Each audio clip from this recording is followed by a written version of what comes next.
Hello ඔන්න කිව්වත් වගේ මම මාස 5කට පස්සේ බයික් එකේ ෆුල් රිවිව් එකක් ගේනවා එක්ස්පීරියන්ස් එකක්. ඒ කියන්නේ මාස 5ක් යූස් කරාට පස්සේ කොහොමද මගේ එක්ස්පීරියන්ස් එක කියලා. එහෙනම් බලමු අද කොහොමද මම මේ බයික් එක මාස 6ක් පාවිච්චි කරලා තියෙනවා.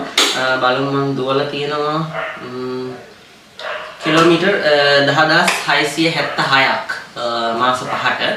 ඉතින් සාමාන්‍යයෙන් මාසයකට කිලෝමීටර් 2000ක් වගේ දිවිලා. ඉතින් මම මේක මගේ පර්සනල් යූස් එකට මිසක් මම මොකක්වත් ඒ කියන්නේ පික්මීවත් ඌබර්වත් එහෙම හයර් දුවලවත් එහෙම ෆුඩ් ඩිලිවරිවත් එහෙම මොකුත් කරලා නැහැ. මගේ පර්සනල් ගමන් බිමන් වලට විතරයි මම මේක පාවිච්චි කරේ.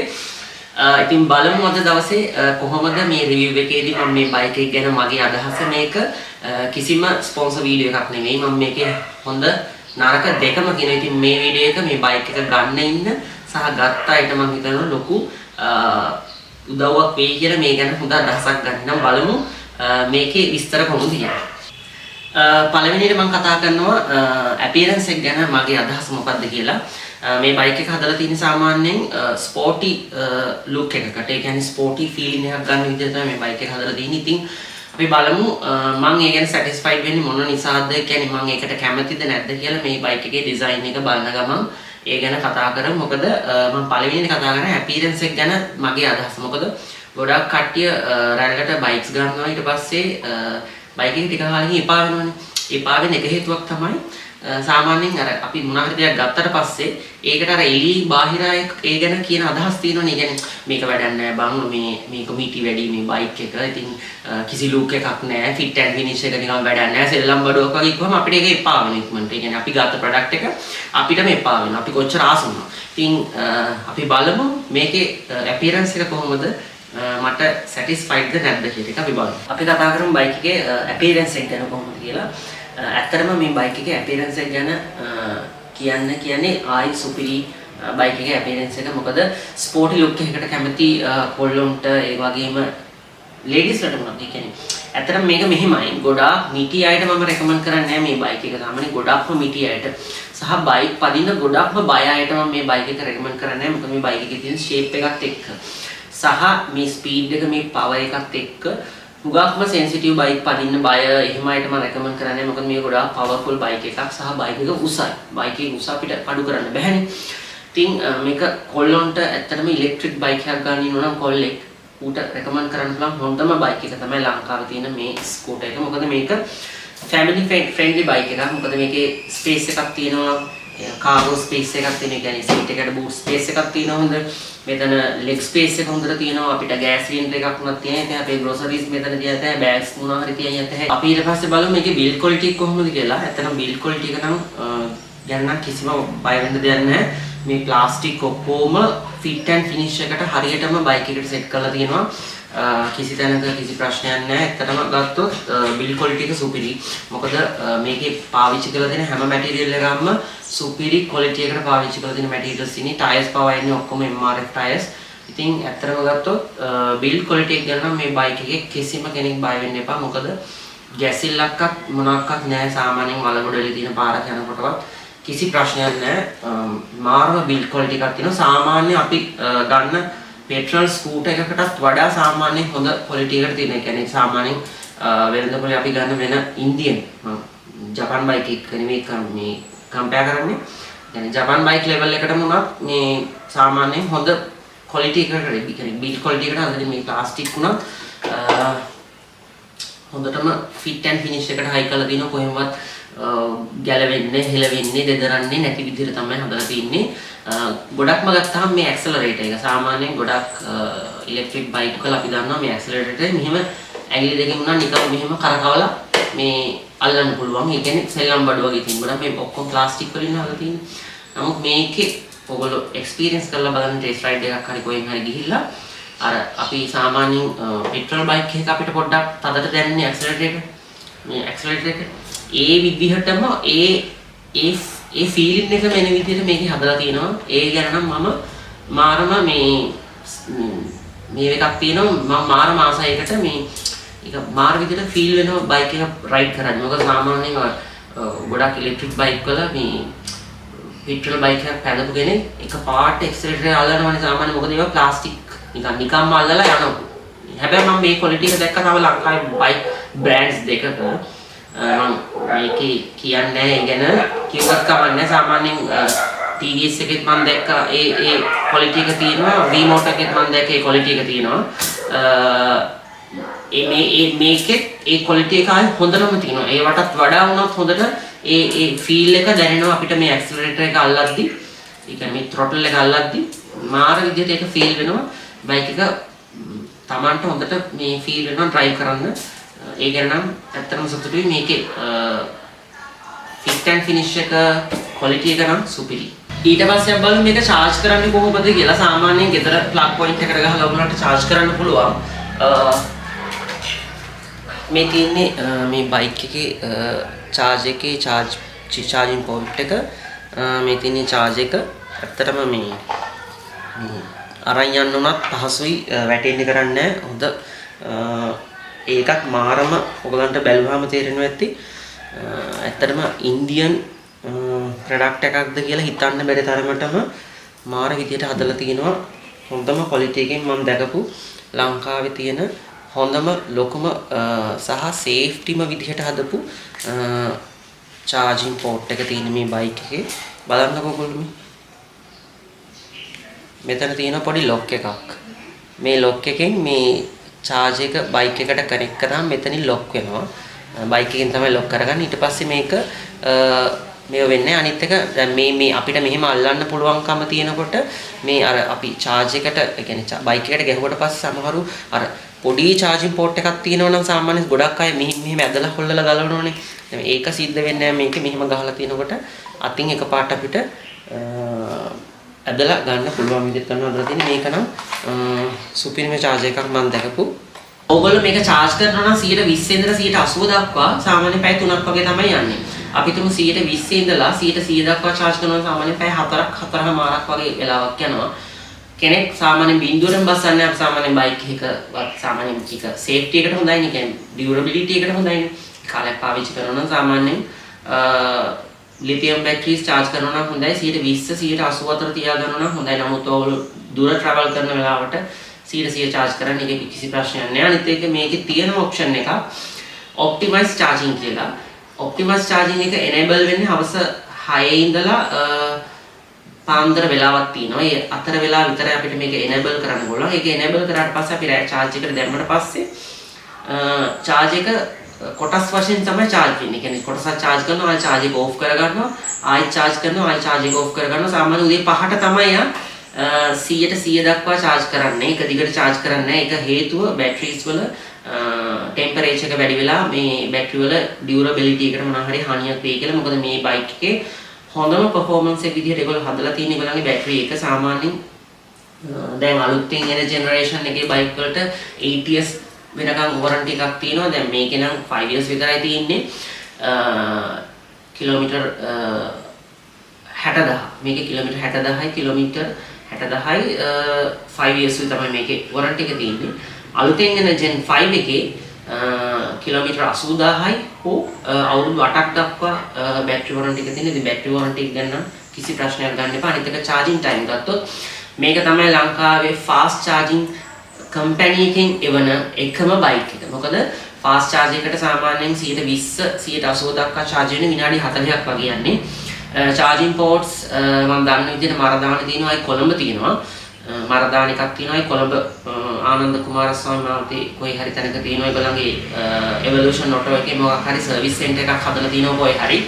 ඒකේ හදලා තිනවා මම තාම ඒක විසිට් කරලා නැහැ දැන් ගිහිල්ලා නැහැ මම මර්දානේ මේන් ෂෝරූම් එකෙන් විතරයි තාම charge කරලා තියෙන්නේ මේක fast charging මම සාමාන්‍යයෙන් fast charging වාර 10ක් විතර කරලා තියෙන ඒ වාර 10ම free දුන්නේ තාම සල්ලි වලට නෙමෙයි ඒගොල්ලෝ කරන්නේ කියන්නේ ඒක free chance එකක් විදිහට දෙනවා කියන්නේ free ඔයගලන්ට charge කරගන්න පුළුවන් ඉතින් ඒක මාරම ඒකෙන් ලොකු සේවයක් ගන්න පිරිසක් ඉන්න සාමාන්‍ය පික් මේ උබ දුවන ලොකු සෙට් එකක් කොළඹ ඉන්නවා ඒත වලින් ෆ්‍රී charge කරගෙන ඒගොල්ලෝ ඒගොල්ලන්ගේ ගේම ගහන කට්ටියක් ඉන්නේ. ඉතින් ඒගොල්ලන්ට ලොකු chance එකක්. හැබැයි කමන්නේ කියන්නේ සල්ලි වලට හරි කමන්නේ charging ports තා වැඩි කරනවා හොඳයි. ආයි කොරණ සුරන්ද මෝටර්ස් එකේ තියෙනවා. ඊට පස්සේ මම දැක්කා ඊයේ කොළඹ ගිය වෙලාවේ මැප් එකේ පෙන්නුවා තව තැනක් නිගම්බ රෝඩ් එකේ මම දන්නේ කොහෙද කියලා. තාම මේකට කනෙක්ෂන් දීලා නැහැ. ඒකත් පෙන්නනවා. ආයි තියෙනවා ඇඹිලි පිටියේ ෂෝරූම් එකේ තියෙනවා. ඒ තැන් වල තමයි දැනට ෆාස්ට් චාර්ජර්ස් තියෙන්නේ. ෆාස්ට් චාර්ජර්ස් හැබැයි දැම්මොත් මේන් සිටිස් වල මං කියන්නේ මේ බයික් එකට ගහන්න බයික් එක ලංකාවේ නෑ. මොකද ඕනම දුරක් ඔයගලන්ට යන්න පුළුවන්. සාමාන්‍යයෙන් කිලෝමීටර් 100ක් 130ක් ගිහලා ඕනම කෙනෙක් බයික් එකක් නවත්තනවනේ. නවත්තලා ටී එකක් බොන්න, පොඩි ස්නැක් එකක් ගන්න, ඒ වගේ දේවල් වලට අපි නවත්තනවා. ඉතින් ඒ වගේ තැනක අපි නවත්තලා බයික් එක ෆාස්ට් චාර්ජ් එකකට දැම්මයි කියන්නේ අපිට ඕනම දුර මේ බයික් එකකින් යන්න පුළුවන්. අනිත් එක මේකේ හොඳ ස්පීඩ් එකක් තියෙනවා. මම ඒක ස්පීඩ් එක ගැන කතා කරන වෙලාවේ කතා කරන්නම්. මේ බයික් එකේ ඉඩ ගත්තොත් සාමාන්‍ය සීට් එක යට සාමාන්‍ය ලීටර් 28ක 26ක වගේ ඉඩක් තියෙනවා. ඒ කියන්නේ සාමාන්‍ය ලොකු හෙල්මට් එකක් දාන්න පුළුවන්. කිසි ප්‍රශ්නයක් නැහැ. චාර්ජ් එක දාන්න පුළුවන්. ඒකට ඉඩ තියෙනවා. ඔයාලගේ ග්‍රොසරිස් දාන්න ඒවට කිසි ප්‍රශ්නයක් නැහැ. කකුල් දෙක තියන් යන තැන ගෑස් එකක් කිසිම ප්‍රශ්නයක් නැතුව පෙරලා අරන් යන්න පුළුවන්. ඒ නිසා ස්පේස් එක ගැන පොඩ්ඩක් බය වෙන්න දෙයක් නැහැ. පිටිපස්සේ කියන්නේ සීට් එකේ පිලියන්ට හොඳට ඉඩ තියෙනවා. ඒ කියන්නේ ඩ්‍රයිවර්ටයි පිලියන්ටයි හොඳ ඉඩක් තියෙනවා මේ බයික් එකේ. ලෙග් ස්පේස් එකක් සුපිරි. ඒ ගැන මම ඇත්තටම සතුටුයි. ඒ ගැන කිසිම ඩවුට් එකක් නැහැ. ඊට පස්සේ පවර් එකයි ස්පීඩ් එකයි ගැන කතා කරොත් සාමාන්‍ය මේ බයික් එකේ එන්නේ 3.2 කිලෝවොට් බැටරි එකක්. ඒ කියන්නේ වොට් 3200 මෝටර් එකක් එන්නේ. හබ් මෝටර් එකක් නෙවෙයි. මෝටර් එක වෙනම එන්නේ බෙල්ස් වලින් තමයි දුවන්නේ. ඉතින් එතකොට මෝටර් එකේ සේෆ්ටි එක උපරිමයි. වතුර යන ප්‍රශ්න ඇත්තටම ඇති වෙන්නේ නැහැ කිසිම දවසක. ඒත් එකම ගත්තම පැයට කිලෝමීටර් 40 තප්පර 3.3න් රීච් කරනවා. ඉතින් සාමාන්‍යයෙන් කලර් ලයිට් එකක වුණත් ඉඳලා යනකොට මම මෙහෙම ගිහිල්ලා තියෙනවා. සාමාන්‍යයෙන් මේකේ eco mode, ride mode, sport mode, ගාප් මෝඩ් කියලා මෝඩ්ස් 4ක් තියෙනවා. මේ මෝඩ් 4ේ ටෝක් එක තමයි වෙනස් වෙන්නේ. ගොඩක් වෙලාවට ස්පීඩ් එකත් වෙනස් වෙනවා. ගොඩක්ම ටෝක් එක තමයි ඒගොල්ලෝ බලන්නේ. සාමාන්‍යයෙන් රයිඩ් මෝඩ් එක තමයි රෙකමන්ඩ් කරන්න පුළුවන් සාමාන්‍ය ජීවිතේදී. ඔයා ගොඩක් දුර යන්න බලාපොරොත්තු වෙනවා. ඒ කියන්නේ මේ බයික් එකේ උපරිම රේන්ජ් එකක් යන්න බලාපොරොත්තු වෙනවා නම් සාමාන්‍යයෙන් මේක Gen 4 එකේ බයික් එකක්. Gen 4 එකේ බයික් එක HR මොඩල් එක. ඒකෙත් මොඩල්ස් දෙකක් එනවා. LR එකයි HR එකයි. LR එක කියන්නේ low range එක, HR කියන්නේ high range එක. low range එකේ මම හිතන්නේ කිලෝමීටර් 90 ගානක් වගේ තමයි තිබුණේ. මට මතක නැහැ. HR එකේ නම් තියෙන 110ක්. දැන් එන 5th generation එකේ කියන්නේ මේ දැන් අලුත්ම සෙට් එකේ එන බයික් වල 130යි කේම් තියෙනවා. කම්පැනි රෙකමන්ඩ් කරන දුර. ඉතින් ඇත්තටම ඉකෝ මෝඩ් එක යනවා නම් තමන් තනියෙන් ඩ්‍රයිව් කරනවා නම් හරි ටයර් ප්‍රෙෂර් එකක් තියාගෙන යනවා නම් ස්මූත් ඇක්සලරේට් කරනවා නම් කියන්නේ throttle එක normal දෙනවා නම් ස්මූත් යනවා නම් ඒ 130 මම කියන්නේ 150 දක්වා වුණත් යන්න පුළුවන්. කිසි ප්‍රශ්නයක් නැහැ. ඒගොල්ලෝගේ ටෙස්ටිං වල ඒගොල්ලෝ කිලෝමීටර් 160ක් ගිහිල්ලා තියෙනවලු. ඉතින් ඇත්තටම සාමාන්‍ය ජීවිතයේදී 160ක් යන්න අමාරුයි. පල්ලම් තියෙන බාරක නම් යන්න පුළුවන්. නමුත් 150ක් වගේ යන්න පුළුවන්. මොකද මම මේක 110යි වුණා නම් මම මේක 120 30 සාමාන්‍ය හදිස්සි නැති ගමන් වලදී දුර යන්න අවශ්‍ය වෙලාවල් වලදී මම කිසි ප්‍රශ්නයක් නැතුව ගිහිල්ලා තියෙනවා. ඉතින් මම හිතනවා ඒක ඕගලන්ට ප්‍රශ්නයක් වෙන්නේ නැහැ. මේකේ ස්පීඩ් එක කම්පැනි එක කියන දුර ඇත්තටම යන්න පුළුවන්. මම එහෙම බයික් දැක්කේ නැහැ ලංකාවේ. ඉලෙක්ට්‍රික් බයික් මම මොඩල්ස් කීපයක්ම පැදලා තියෙනවා. ඒ එකකවත් හරි දුර පෙන්වන්නේ නැහැ. එක්කෝ ස්පීඩෝමීටර් එක වැරදි. එක්කෝ යන්න පුළුවන් දුර ඒගොල්ලෝ කියන ගාන යන්න බෑ. ඒ ප්‍රශ්න තියෙනවා. ඇත්තටම මේක එහෙම ප්‍රශ්නයක් නැහැ යන්න පුළුවන්. ඊට පස්සේ සේෆ්ටි එක ගැන කතා කරොත් සාමාන්‍යයෙන් මේ බයික් එකේ බ්‍රේක් එකට කට් ඔෆ් වෙන්නේ නැහැ මෝටර එක. ඒක සමහරු කියනවා ඒක සේෆ්ටි නැහැ කියලා. මම කියනවා ඒක සේෆ්ටි කියලා. මොකද දන්නවද? සාමාන්‍යයෙන් අපි ට්‍රැෆික් එක යනකොට ගොඩක් කට්ටිය බ්‍රේක් එක අල්ලගෙන තමයි බ්‍රේක් එක චුට්ටක් හරි අත තියාගෙන තමයි ඇක්සලරේටර් එක අපි දෙන්නේ. සාමාන්‍යයෙන් ඔය බ්‍රේක් එකට මෝටර එක කට් ඔෆ් වෙද්දී අපි සාමාන්‍යයෙන් අපි හිතමු ට්‍රැෆික් එක යනවා කියලා අපි මෙහෙම පොඩ්ඩක් හරි බ්‍රේක් එක අල්ලගෙන throttle එක දුන්නොත් අපේ බයික් එක යන්නේ නැහැ. බැරි වෙලාවත් අපි throttle එක වැඩියෙන් ඇල්ලලා මේ බ්‍රේක් එක අපේ අතින් මෙහෙම රිලීස් වුණොත් අපිට වෙන හානිය කියන්න බෑ. මොකද එක පාටම එයා යනවා ස්පීඩ් කරලා. ඉතින් මේකේ එහෙම නැහැ. මේකේ බ්‍රේක් එක අල්ලගෙනවත් යන්න පුළුවන්. මොකද මේක ස්පෝටි බයික් එකක් නිසා වෙන්නේ නැති මම හිතන්නේ මේ ෆීචර් එක ඒගොල්ලෝ ඇඩ් කරලා ඇත්තේ අර බ්‍රේක් එක අල්ලලා උනත් අපිට යන්න පුළුවන් විදිහට. ඉතින් ඒක මම දකින්න එක. අනිත් එක මේකේ තියෙනවා fall safe කියලා. ඒක අපිට dashboard එකකින් enable කරන්න පුළුවන්. මේකේ full touch screen එකක් තියෙනවා. ඉතින් ඒකත් මාර විදිහට වටිනවා. ඒකෙන් අපිට ඒක enable කරලා තියෙන ගල ඒ කියන්නේ බයික් එක full වැටුනොත් සම්පූර්ණයෙන්ම අංශක 45කට වැඩිය ආනතියකට බයික් එක වැටුනොත් සම්පූර්ණයෙන්ම මෝටර් එක cut off වෙලා ඒ කියන්නේ engine kill switch එක එබුව වගේම මෝටර් එක cut off වෙනවා. එහෙම එකක් තියෙනවා මේකේ feature එක. මම සාමාන්‍යයෙන් ඒක on කරලා තියෙන්නේ. ඊට අමතරව මේකේ reverse එක ගන්නකොට hazard light on වෙනවා. ඒ වගේම මේකේ security system එකක් තියෙනවා. ඉතින් ඒකත් මේකේ safety එකට ආරක්ෂාවක්. අනිත් ලොකුම දේ ඉස්සරහා පස්ස හොඳ brake system එකක් තියෙනවා. Combi brake system එකක් තියෙන්නේ. සාමාන්‍යයෙන් අපි මේ පිටිපස්ස brake එක ඇල්ලුවොත් ඉස්සරහා පස්ස brakes දෙකම සමානව එක ප්‍රමාණයට වදින. ඉතින් හොඳ safety එකක් මේ බයික් එකේ තියෙනවා කියලා මට කියන්න පුළුවන් ඒ පැත්තෙන්. ඊට පස්සේ ගත්තොත් ඒත ඇප් එක මම ඔයගලන්ට ඒක පෙන්නන්නම්. මේ සාමාන්‍යයෙන් මම දැන් කිව්වා වගේ මම බයික් එක අරගෙන මාස 5ක් වෙනවා. මගේ ඇප් එකේ තත්ත්වය තමයි මේ. මම පෙන්නන්නම්. මෙන්න මේක තමයි මට තියෙන ප්‍රශ්නේ. මගේ එකේ කනෙක්ට් වෙලා තියෙන මේ හෙල්මට් එක තමයි ඇවිල්ලා තියෙන්නේ. ඉතින් මම ඒ ගැන කම්පැනි එකේ ගොඩක් කට්ටියට කිව්වා. ඒගොල්ලන්ගෙන් කිසිම උත්තරයක් නැහැ. මේක ඇත්තටම මගේ ඇප් එක හදලා දුන්නේ නැහැ. ඒක තමයි ඇත්තම කතාව. මගේ ඇප් එක හදලා දුන්නේ නැහැ. හැබැයි අනිත් ගොඩාක් අයගේ ඇප්ස් වැඩ කරනවා. ඔය අප්ඩේට් ආවම සමහර අයගේ වැඩ කරන්නේ නැති කතාවක් කිව්වා. ඒවත් සමහර අයගේ ෆික්ස් කරලා දීලා තිබුණා. දැන් අලුතෙන් Gen 5 එකේ කට්ටියගේ නම් කියන්නේ 5th gen එකේ අයගේ නම් සාමාන්‍යයෙන් බයික් එක අරගෙන සති දෙක තුනක් යනකොට සමහරවිට ගත්ත දවසේම මේ ඇප් එක මේ වැඩ කරන තත්ත්වයට හදලා දුන්න අය හිටියා. මට මැසේජ් කරලා දිනවා පර්සනල් මගේ නම් මේ දවස් දෙකකින් තුනකින් හදලා දුන්නා කියලා. මොකද ඇප් එක හදද්දී ඒගොල්ලෝ chassis number එක මෝටර් එකේ මෝටර් නම්බර් එක එතනින් ගියාම charge එකේ serial number එක ඉල්ලනවා. ඒ වගේ details ගොඩාක් ගන්නවා. අපේ phone number එක ඒ වගේ details ගොඩාක් අරගෙන තමයි ඒක හදන්නේ. මොකද ඊට කලින් ඉන්දියාව වලින් අපව රෙජිස්ටර් කරන අපේ number එක. මම හිතන්නේ අපේ number එක රෙජිස්ටර් කරගන්න ඒගොල්ලෝ app එක මේ වැඩ කරන තත්ත්වයට හදාගන්න. ඊට පස්සේ තමයි අපිට OTP එකක් ආවට පස්සේ evolution auto එකෙන් තමයි ඒක හදලා දෙන්න ඕන. නමුත් මට ඒගොල්ලෝ හදලා දුන්නේ නැහැ. ඒ ගැන මම මාර disappointed. ඒ ගැන නම් මට කිසිම සතුටක් නැහැ. මොකද මේ app එක නිසාම තමයි මම බයික් එක ගන්න එක හේතුවක්. මොකද මේ app එකට අපිට live location වලට යන්න පුළුවන්. කවුරු හරි WhatsApp එක through අපිට live location එකක් එවුවොත් අපිට ඒක enable කරන්න පුළුවන්. අපිට WhatsApp notifications එනවා. එතනින් ගියාම call මේ කියන්නේ call උනත් අපිට බයික් එකේ පෙන්නනවා. අපි drive කරද්දී එතනින් ගියාම music අපිට control කරන්න පුළුවන්. ඒ වගේ ගොඩාක් option තියෙනවා. ඇත්තටම බයික් එකේ බැටරි එක ගැන ලොකු progress එකක් පෙන්නනවා මේ app එකේ. ඉතින් ඒවා කිසි දෙයක් මට enable නැහැ. මට කරන්න බෑ. මට ඒ කිසිම facility එකක් නැහැ මේ app එක වැඩ කරන්නේ නැති නිසා. ඉතින් මම ඒ ගැන නම් ඇත්තටම පොඩ්ඩක්වත් සතුටු නැහැ. මට app එක හදලා දුන්නේ නැහැ. ඒක තාමත් අදටත් එහෙමයි. මාස 5ක් වෙනවා. මම ඊයේ ගියා මරදාන showroom එකේ. එතකොට ඒගොල්ලෝ කිව්වේ හදන එක්කෙනා නැහැ කියන එක තමයි. අද දවසේ නැහැ කියලා තමයි කිව්වේ. ඉතින් මම 5000 කිලෝමීටර් 5000 සර්විස් එකට ගිය වෙලාවේ හදන කෙනා නැහැ.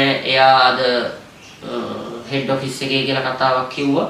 ඉතින් කොහොම හරි එක්කෙනෙක් තමයි ඒක දන්නවයි කියලා ඒගොල්ලෝ නම් කියන්නේ. ඉතින් එක්කෙනෙක් දැනගෙන මම හිතන්නේ ඒක හැමෝටම හදලා දෙන්න පුළුවන් තත්ත්වයක් තියෙදි කියලා. මොකද ලංකාවේ එක බයික් එකක් නෙවෙයි විකුණන්නේ. ඉතින් අර එක්කෙනෙක්ට කොහොමද එච්චර ප්‍රෝග්‍රස් එකක් බාර දෙන්නේ කියන එක එතන ප්‍රශ්නයක් තියෙනවා. එක්ක තව කට්ටිය පුරුදු කරන්න ඕනේ. නැත්නම් එයා ඒක සම්පූර්ණයෙන්ම බහැලා වැඩේ කළා කට්ටියගේ තියෙන waiting list එක අඩි කරලා දානවා. ඉතින් නමුත් මේ පැත්තෙන් මම ඇත්තටම මට කියන්න දෙයක් නැහැ. මම මේ app එක ගැන පොඩ්ඩක් කතා කරන්නේ නැහැ. ඒ ගැන මම සතුටු නැහැ. මොකද app එක මට හදලා දුන්නේ නැති නිසා.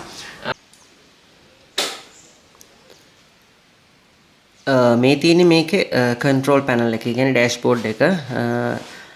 අඟල් 7ක full touch screen එකක් දීලා තියෙනවා. හැබැයි මේ touch screen එක අපි drive කරන කිසිම වෙලාවක මම පෙන්නන්නම්. drive කරන කිසිම වෙලාවක නෑ මට ඒක පෙන්වන්න බෑ. මොකද ඒක අත කැමරාව තියෙන නිසා. drive කරන කිසිම වෙලාවක මේ app එක අපිට touch කරලා control කරන්න බෑ මේ phone. ඒ කියන්නේ මේ bike එකේ control panel එක touch කරලා අපිට control කරන්න බෑ. එතකොට අපිට පුළුවන් මෙන්න මෙතන තියෙන arrow keys වගේ.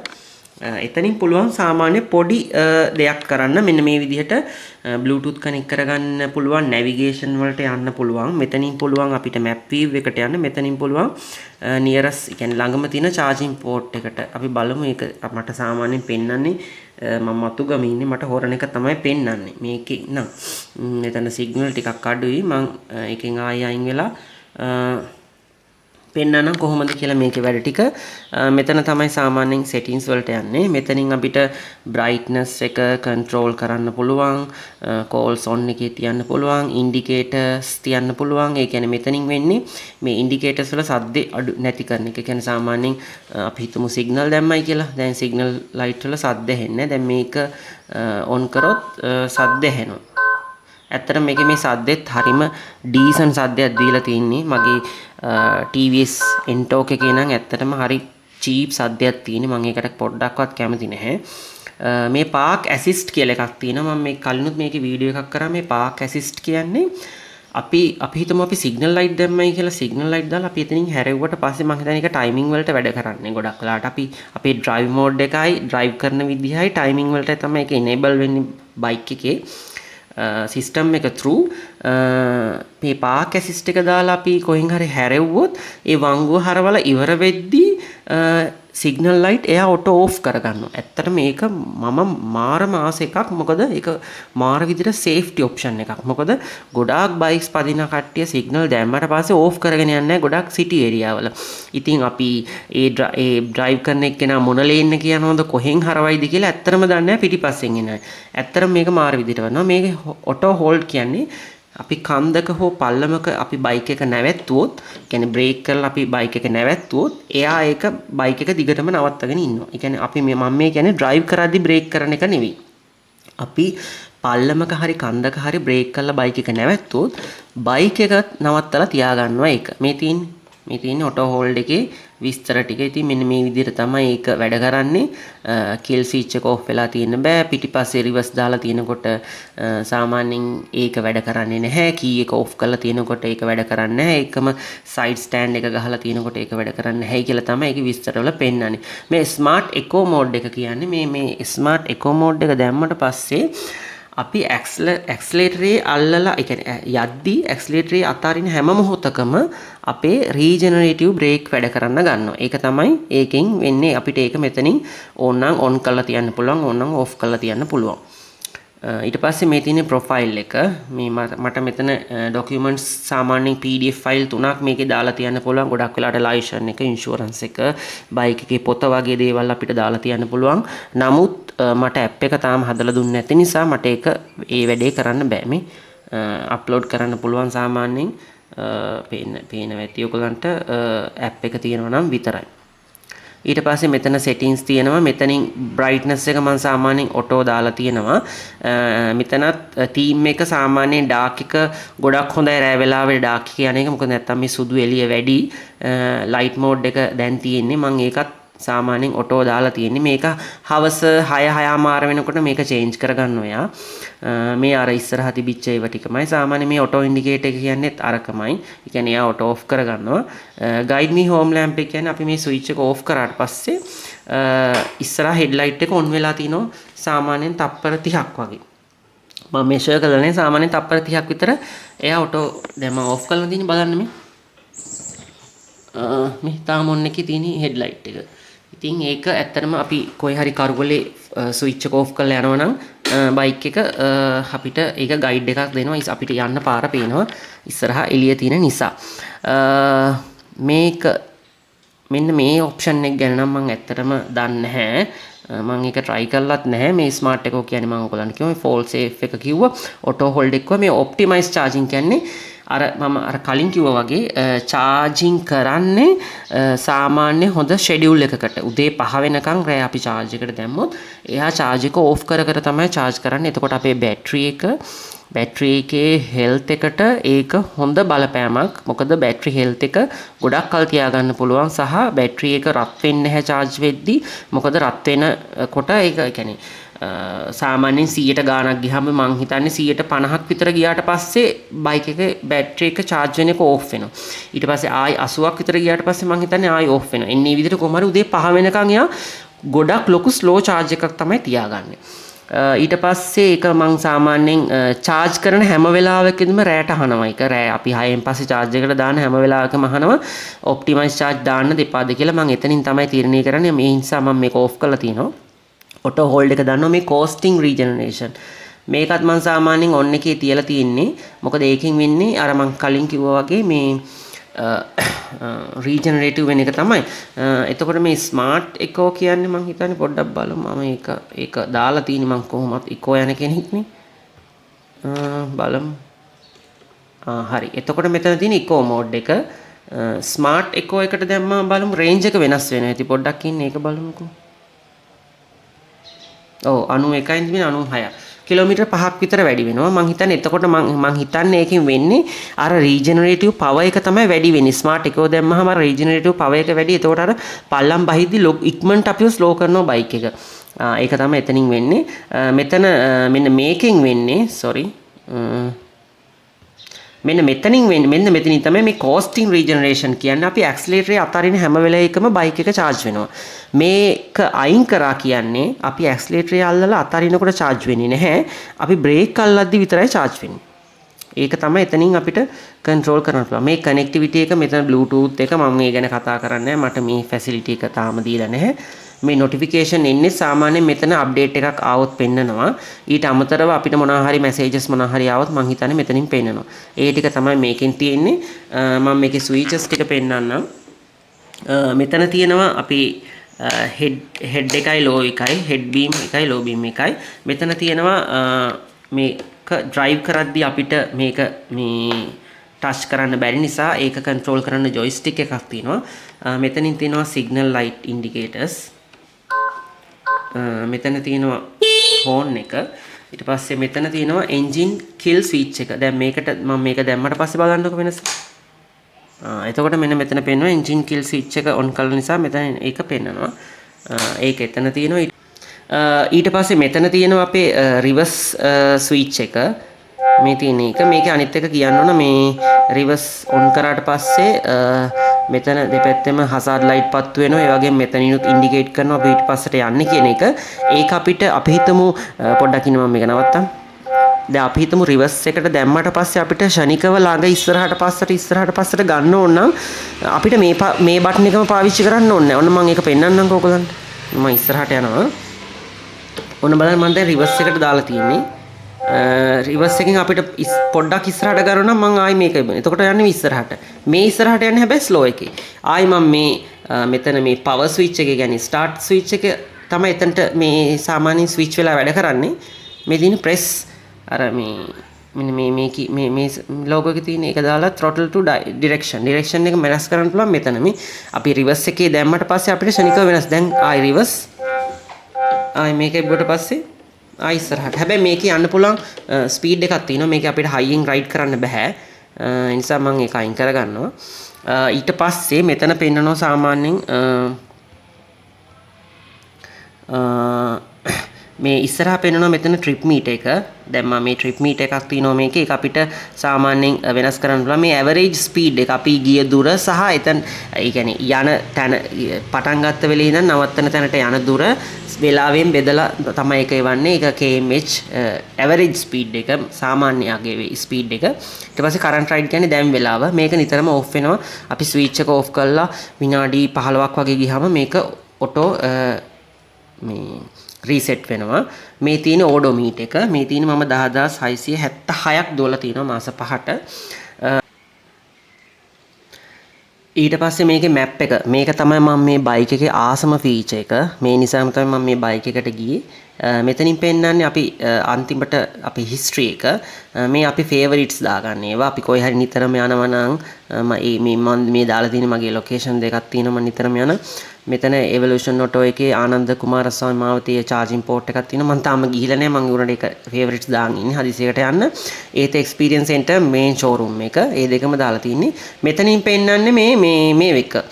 ළඟම charging port එක. දැන් මේ ඒත space කොලම්බෝ කියන එක ඇත්තට මේ වෙලාවේ charge කරන ගමන් තියෙන්නේ.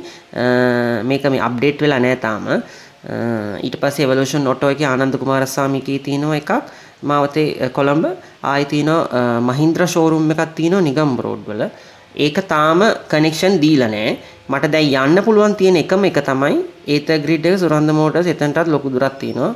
නමුත් මම එතනට ගිහලා charge කරන්නේ නැහැ කවදාවත්. මම ගෙදරින් තමයි charge කරන්නේ. ඒකයි මම ඔයගලන්ට කිව්වේ මේ මෙතනින් අපිට search කරලා ඕනම තැනක අපි නිකන් බලමු කොලම්බෝ කියලා.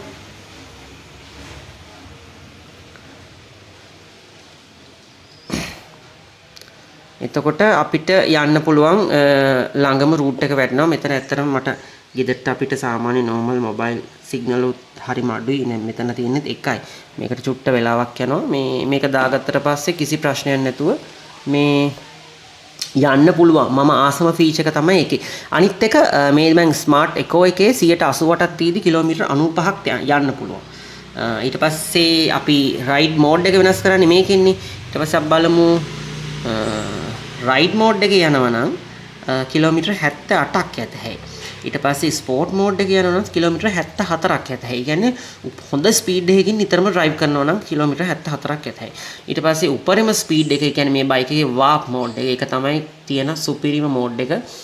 ආයි ඕනම බයිසිකලයක් එක පිකප් කරන්න පුළුවන් පව එකක් මේ බයික් එකට තියෙනවා. ඉලෙක්ට්‍රික් බයික් එකක් වුණත් ඒක යනවා නම් කිලෝමීටර් 66ක් වගේ යන්න පුළුවන්. මම නම් සාමාන්‍යයෙන් ගොඩක් යන්නේ ස්මාර්ට් එකෝ එකේ. මේකේ මම දන්නේ අනිත් බයික් වල කොහොමද කියලා. ඒත එකේ මේකේ ස්මාර්ට් එකෝ එකේ යතේ පැයට කිලෝමීටර් 60 ස්පීඩ් එකෙන්. හැබැයි මේ පොඩ්ඩක් නෙමෙයි ටිකක් ටෝක් එක ටිකක් අඩුයි. නමුත් යන්න පුළුවන්. මම යන්නේ මේකේ. සාමාන්‍යයෙන් කඳු යන්නෙත් මම මේකේ කඳු යන්නත් පුළුවන් මේ මෝඩ් එකේ. මම දන්නේ අනිත් බයික් වල කොහොමද කියලා. රයිඩ් මෝඩ් එකේ නම් මම යනවා අඩුයි. රයිඩ් මෝඩ් එකේ යන වෙලාවල් නැත්තේ නෑ. මොකද මම ඔය කාට හරි පේන්න ස්පීඩ් එහෙම යන්න ඕන නම් එහෙම පොඩ්ඩක් ස්පෝටි විදිහට යන්න ඕන නම් හදිසි ගමන් යනවා නම් මම වාප් එකේ ගිහිල්ලා තියෙනවා. හැබැයි මම නිතරම පාවිච්චි කරන්නේ නැහැ මේක. මම ඕගලන්ට කියන්නේ සිටි ඒරියා එකේ මේක නම් පාවිච්චි කරන්න එපා. ඇත්තටම මේකේ ස්පීඩ් එක සහ ටෝක් එක උපරිමයටම වැඩි. ඒක තමයි ඇත්තටම මේ ඩෑෂ්බෝඩ් එක ගැන මට කියන්න තියෙන්නේ. ඇත්තටම මේක next level. මේ වගේ මේ ෆීචර්ස් තියෙන ඉලෙක්ට්‍රික් බයික් එක ඔයගලන්ට කිසිම තැනකින් එක්ස්පීරියන්ස් කරන්න බෑ. මේ හැබැයි ඒත එකේ රිස්ටා කියලා එකක් ඇවිල්ලා තියෙනවා ෆැමිලි බයික් එක. ඒකෙත් මං හිතන්නේ පුළුවන් මං ඒකේ රිවිව් එකකුත් ගේන්නම් මේ බයික් එකේ. මං ඇත්තනම දන්නේ නැති නිසා මට ඒ ගැන කියන්න බෑ. මං හිතන්නේ මේ ෆීචර්ස් ටික ඒකේ ඒ විදිහටම තියෙනවා මේ ටික. පර්ෆෝමන්ස් වලින් වගේ සහ හැඩෙන් තමයි බයික් දෙක වෙනස් වෙලා තියෙන්නේ. සහ ෆාස්ට් චාර්ජින් දෙකේම පුළුවන් එකම විදිහට බයික් දෙකේ ෆීචර්ස් ටික තියෙනවා. ඇත්තටම මේ කන්ට්‍රෝල් පැනල් එක මේ ටච් ස්ක්‍රීන් එක මේ ගැන නම් ඇත්තටම මම මාරම සතුටුයි. මේකට වතුර යන්නේ මොකුත් නැහැ. මම උපරිම වැස්සේ මේ බයික් එකේ යනවා. මහ ගම් වතුර වැස්සේ පවා මම මේ බයික් එකේ පැදලා තියෙනවා. ඉතින් කිසි ප්‍රශ්නයක් වෙලා නැහැ. මම සාමාන්‍යයෙන් මේ බයික් එකේ ගෑස් සිලින්ඩර් එක ඉස්සරහා තියන් එනවා. එතනින් ගියාම සීට් එක යට ගොඩක් බඩ දාන්න පුළුවන්. ඉතින් ඒක මාරම හොඳයි බයික් එකේ ඇත්තටම ලොකු ඇඩ්වාන්ටේජ් එකක්. අපියරන්ස් එක ගැන බැලුවොත් ඇත්තටම පාරේ යනවා නම් 10 දෙනෙක් දැක්කොත් 10 දෙනෙක්ගෙන් 8 දෙනෙක්ම ආයෙ හැරලා බලන જાතියේ මාරම ලස්සන ලුක් එකක් තියෙන ස්පෝටි ලුක් එකක් තියෙන හොඳ ෆියුචරිස්ටික් ඩිසයින් එකකට හදපු ලස්සනම ඩිසයින් එකක් තමයි මේ බයික් එක. මොකද ඉලෙක්ට්‍රික් බයික් ගොඩක් ගත්තාම ඔයගොල්ලෝ හොඳට බලන්න ඔක්කොම බයික් එක වගේ.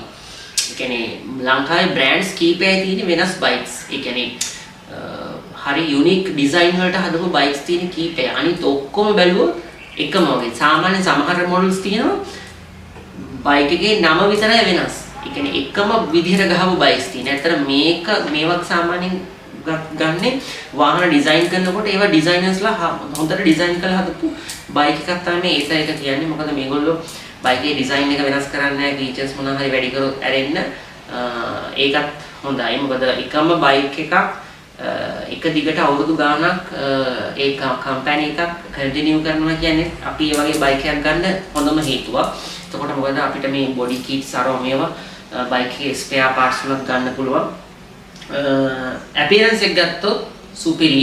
ඊට පස්සේ අන්තිමට ගත්තොත් මට සජෙෂන්ස් කියන්නේ මට යෝජනා කිහිපයක් තියෙනවා ඒත් ඒක සම්බන්ධව. අංක 1 මේකේ ස්පෙයා පාර්ට්ස් ටිකක් ගණන් වැඩි. පුළුවන් නම් ඒක මම දන්නවා. ඒ කියන්නේ quality products එනකොට quality බඩු වෙනකොට ඒවා කොහොමද ගණන් වැඩි. මොකද අපිට BMW එකක ස්පෙයා පාර්ට්ස් අපිට කවදාවත් Alto එකක මේ ස්පෙයා පාර්ට්ස් එක කම්පෙයාර් කරන්නත් බෑ. ඒ අහසට පොළොව වගේ. ඉතින් මේකෙත් එහෙම තමයි. මේකෙත් BMW ගන්න ඕනට මේකත් හොඳ කම්පැනි එකකින් හොඳ quality එකට හදපු products තියෙන මේ බයික් එකේ. ඔක්කොම parts ඔක්කොම සුපිරි. මේ දැන් සාමාන්‍යයෙන් අපි ගත්තොත් මේ side mirror එක ගත්තොත් ආයි මේ වගේ ඩිසයින් එකක් නැහැ අපිට. මේක ගන්නවා නම් අපි මේ කම්පැනි එකක්ම දාන්න ඕන. අනිත් ඒවා දාලා වැඩකුත් නැහැ. මෙතන හයි කරන තැන ඉඳලා ඔක්කොම වෙනස්. මෙතන ඇලන් කී එකකින් එන්නේ සම්පූර්ණයෙන්ම වෙනස්. සාමාන්‍යයෙන් ගොඩක් බයික් වල ගත්තාම ඕනම බයික් එකකට ඕනම සයිස් මේ එකක් අපිට හදා ගන්න පුළුවන්. මේ සෙට් කරගන්න පුළුවන්. දැන් මේකට එහෙම බෑ. ඒ වගේ මේකේ පොඩ්ඩක් ස්පෙයා පාර්ට්ස් සහ මේකේ ඇක්සසරිස් ගොඩක් තියෙනවා. මේ බයික් එකට ආපු ටයර් ප්‍රෙෂර් මොනිටරින් සිස්ටම් එකක් තියෙනවා. එතනින් ගියාම මේකට ඉස්සරහට බෑග් එකක් එනවා. මේ බයික් එකටම මේ සෙට් කරන්න පුළුවන්. මේකටම මේ කියන්නේ කෙයාරින් කිට් එකක් එනවා. ඒ කියන්නේ පොලිෂ් කරන ඒවා ඇත්තටම ගණන් කට්ටියට ගන්න බැරි තරම් ගණන් තියෙනවා. ඉතින් පුළුවන් නම් කම්පැනි එකට මම කියනවා ඒක පොඩ්ඩක් යූසර් ෆ්‍රෙන්ඩ්ලි පොඩ්ඩක් ක්‍රමවේදයකට යන්න පුළුවන් නම් මිනිස්සු හැමෝම එක ගනි. මොකද මේ බයික් ගන්න මිනිස්සු මාර ආසාවෙන් මේ බයික් එක ගන්න. වෙනම ලෙවල් එකකට තමයි මේ බයික් එක පදින්නේ කට්ටිය හැමෝම. ඉතින් අර ඒ ෆීල් එක හැමෝටම ඕනා. ඉතින් මේකේ තියෙන ඇක්සසරිස් හැමෝම පාවිච්චි කරන්න කැමති. මොකද මේකට මාරම ස්මාර්ට් හෙල්මට් එකක් එනවා. ඉතින් ඒකටත් මිනිස්සු කැමති. ඉතින් ඒක පාවිච්චි කරන ආස මිනිස්සු ඉන්නවා. ඉතින් ඒ වගේ ටිකක් තියෙනවා. ඒ කියන්නේ පොඩ්ඩක් මේ පැත්ත බලන්න පුළුවන් හොඳයි කම්පැනි එක. ඊට අමතරව charging points මම නම් කියන්නේ සාමාන්‍යයෙන් කොළඹ to මාතර දක්වා දාන්න කියලා. ඒ කියන්නේ සාමාන්‍යයෙන් කොළඹ දැම්මම පස්සේ ආයි දැන් අපිට තියෙන්නේ කොළඹින් පස්සේ ආයි මෙහෙට නෑ කොහෙවත්. පුළුවන් නම් සාමාන්‍ය කිලෝමීටර් කොළඹ ඉඳන් එනවා නම් අම්බලන්ගොඩ වගේවත් සාමාන්‍යයෙන් charging port එකක් දාගන්න පුළුවන් නම් සුපිරි. සල්ලි අය කරන්න. සල්ලි අරගෙන මුලින්ම ඇප් එක හදාන්න. ඇප් එක හදලා ඇප් එක through සල්ලි ගෙවන්න පුළුවන් ක්‍රමවේදයක් හරි මොකක් හරි ක්‍රමවේදයක් හදලා charging ports ටික දැම්මම ඇත්තටම මේකට ගහන්න බයික් එකක් ලංකාවේ නැහැ. මේ තරම් powerful බයික් එකක් ලංකාවේ නැහැ. මේක ඇත්තටම ලක්ෂ 8යි 9යි අතර යන්නේ. රේන්ජ් එක අනුව තමයි ගාන වෙනස් වෙන්නේ. ඉතින් ගාන නම් අඩු වෙන්නේ නැති වෙයි. මොකද ටැක්ස් ක්‍රමවේදයත් එක්ක බයික් එකේ quality එකත් එක්ක අනිත් එක මේ බයික් එකේ තියෙන සම්පූර්ණ ඇලුමිනියම් chassis එක. ඉතින් durability එකත් හොඳයි. හැමදේම හොඳයි. හොඳ මේ warranty එකකුත් තියෙනවා. ඉතින් ඒ නිසා ගාන නම් ලොකු ප්‍රශ්නයක් නැහැ. නමුත් අනිත් බයික් වල ගණන් එක කම්පෙයාර් කරාම මේක සාමාන්‍යයි. මොකද මේකේ තියෙන ෆීචර්ස් එක්ක අනුව කොහොමද ඒ වගේ ගණනක් යනවා. තව දෙයක් මේකේ සාමාන්‍යයෙන් එන්නේ ඇම්පියර් 12ක charge එකක් වොට් 60 වෝල්ට් 60 ඇම්පියර් 12ක charge එකක් එන්නේ. ඉතින් අපිට සාමාන්‍යයෙන් මේ දැන් අපි දැකලා තියෙනවා charging adapter එකක් හරහා fast chargers වලින් අපි මේ charge එකට power එක ගන්න system එකක් දැන් ලංකාවේ තියෙනවා. එතකොට අපිට ඔය keels වල එතනින් ගියාම charge net එකේ charges වලින් adapter එකක් through අපේ charge එකට power එක ගන්න පුළුවන්. හැබැයි එතකොට charge වෙන්නේ ගෙදර speed එක වෙන්නේ. මොකද අපේ charge එක තියෙන්නේ මේ බයික් එකේ තියෙන්නේ ampere 12ක charge එකක් නේ. ඉතින් අපිට පුළුවන් නම් කියන්නේ ඕගලන්ට පුළුවන් නම් කම්පැනි එකට පුළුවන් නම් මම හිතන්නේ ඒක කරයි කියලා. මොකද එහි ඉන්දියාවෙන් එන්න එපා සාමාන්‍ය charge එක. සාමාන්‍යයෙන් ඇම්පියර් 20ක විතර charge එකක් තියෙනවා නම් අපිට ලංකාවේ ඕන තැනකින් අපිට charge කරගන්න පුළුවන්. ඕගොල්ලෝගේ charging ports අවශ්‍යත් නැහැ. හැබැයි ඒත එකේ charging port එක තියෙනවා. ඒ කියන්නේ ඒත grid එක තියෙනවා. ඒකේ ඇම්පියර් 56කින් charge වෙන්නේ. ඇම්පියර් 56කින් charge වෙන ලංකාවේ fast charging bike එක තියෙන්නේ ඒත එකේ. ඉතින් මම හිතනවා මේ review එක ඔයගලන්ට ගොඩක් වටිවි. මොකද මම හැමදේම කතා කරනවා මේකේ බයික් එක ලොකුට පෙන්වන්න අවශ්‍ය නැහැ. මොකද බයික් එක පෙන්වන රිවිව්ස් ගොඩක් තියෙනවා. මම දැක්කා යූත් ගරාජ් එකේ ලස්සන වීඩියෝ එකක් කරලා තිබුණා. ඉතින් මම මේකේ කතා කරන්නේ යූසර් ෆ්‍රෙන්ඩ්ලි. කියන්නේ මම පාවිච්චි කරපු කෙනෙක් විදිහට දැනට පදින කෙනෙක් විදිහට යූසර් කෙනෙක් විදිහට මගේ 5 months experience එක තමයි මම මේ වීඩියෝ එකෙන් කතා කරේ. ඉතින් මම හිතනවා ඔයගොල්ලන්ට තාම නම් හරි දැනගන්න තියෙනවා නම් comment section එකෙන් දාන්න. හැබැයි ඉතින් නිකරුණේ බයින්ඩ් එපා. හැමෝම දැන් කියනවා ඉලෙක්ට්‍රික් බයික් එකක් අරගෙන ඩුප්පින් එනවා බම් බලා බයික් එකේ charging බලා යන්නේ උඹලා පව්කාර ජීවිත ගෙවනවා. එක එක කමෙන්ට්ස් දානවා. හැබැයි මම මගේ වැඩ ටික කරගන්න. මොකද මං ගාව වෙන්ටොක් එකකුත් තියෙනවා. මම ඒකේ කවදාවත් කොළඹ යනවා වගේ වැඩ කරන්නේ නැහැ. මම කොහේ හරි ට්‍රිප් එකක් ගියොත් මම සාමාන්‍යයෙන් traveler කෙනෙක්, bike traveler කෙනෙක්. මම ඉස්සරහට බලාපොරොත්තු වෙනවා charging ports ගැහුවොත් මේකිනුත් travel කරන්න ලංකාවේ හැමතැනම. ඉතින් බලමු මේ home charge එකකින් charge කරගෙනත් මම try එකක් දෙනවා. කොහේ හරි ලස්සන තැනක පොඩ්ඩක් bike එකේ travel එකක් දාන්න. ඉතින් ඒ වගේ වීඩියෝ එකකුත් බලන්න සූදානම් වෙන ගමන් මගේ වීඩියෝ එකට like කරන්න, comment කරන්න, share කරන්න අමතක කරන්න එපා. positive මොනවා හරි හිතෙන දෙයක් තියෙනවා නම් comment කරන්න. බැලුවා දැන් මට කිසි ප්‍රශ්නයක් නැහැ. එහෙනම් ලස්සන වීඩියෝ එකකින් ආයෙ හම්බෙමු.